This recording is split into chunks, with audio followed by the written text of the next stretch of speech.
Imagine you're the only believer in your city and you want it to go from just you to multiple disciples who make disciples. What would you do? Where would you start? What process would you use? Maybe you would start with prayer, looking into the Word, and then eventually you would go out and share the gospel.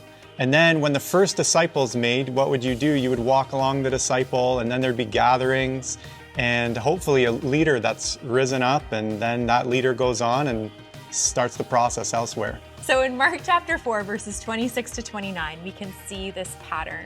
He also said, "This is what the kingdom of God is like. A man scatters seed on the ground night and day.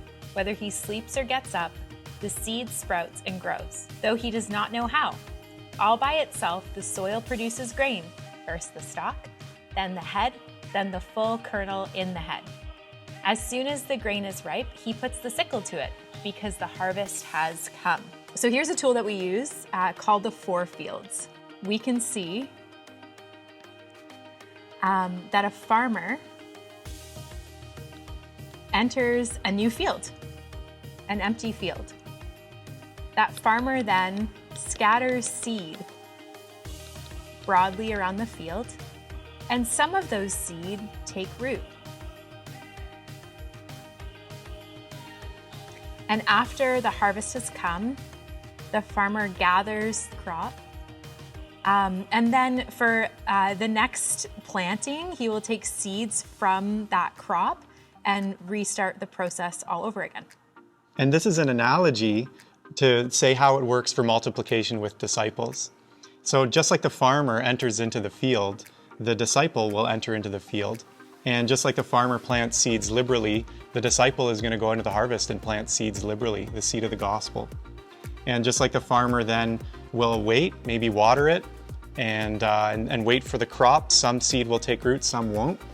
The disciple is going to wait and pray, and then the seed that does take root and grows up.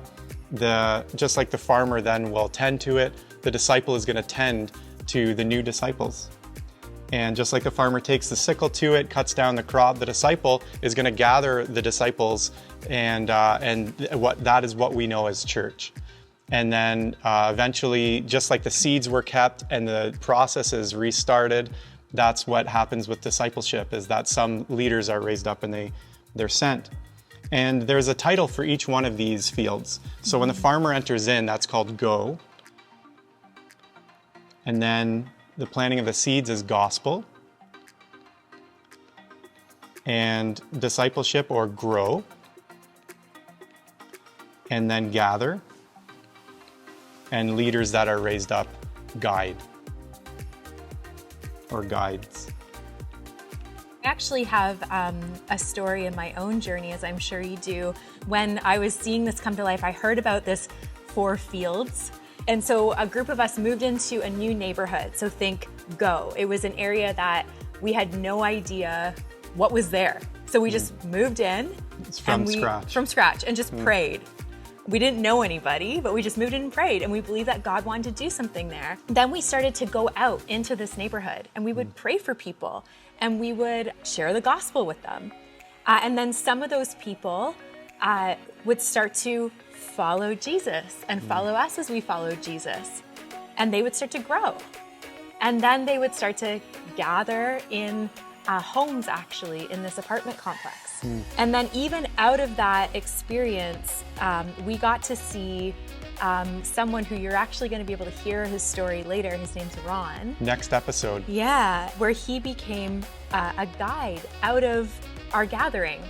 So we got to leave that gathering to do the work that the Lord's called us to elsewhere. And you can see how this process it can create a movement where it's multiplication, it's disciples multiplying disciples. It's a pattern and it's a strategy that we see in Jesus in the Gospels as well as in the book of Acts.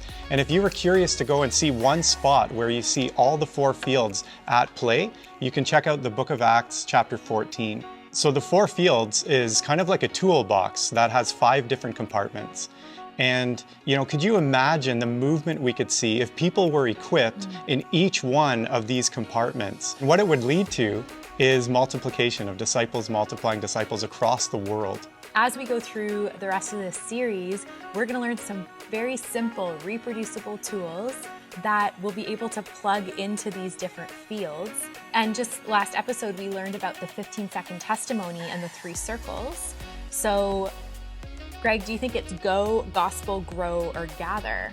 It is gospel. So the 15 seconds and the 3 circles, those are simple tools to share the gospel. So from our experience, the 4 fields has been great to chart the course and help us to know where are we at and what's the next step in this discipleship and movement process.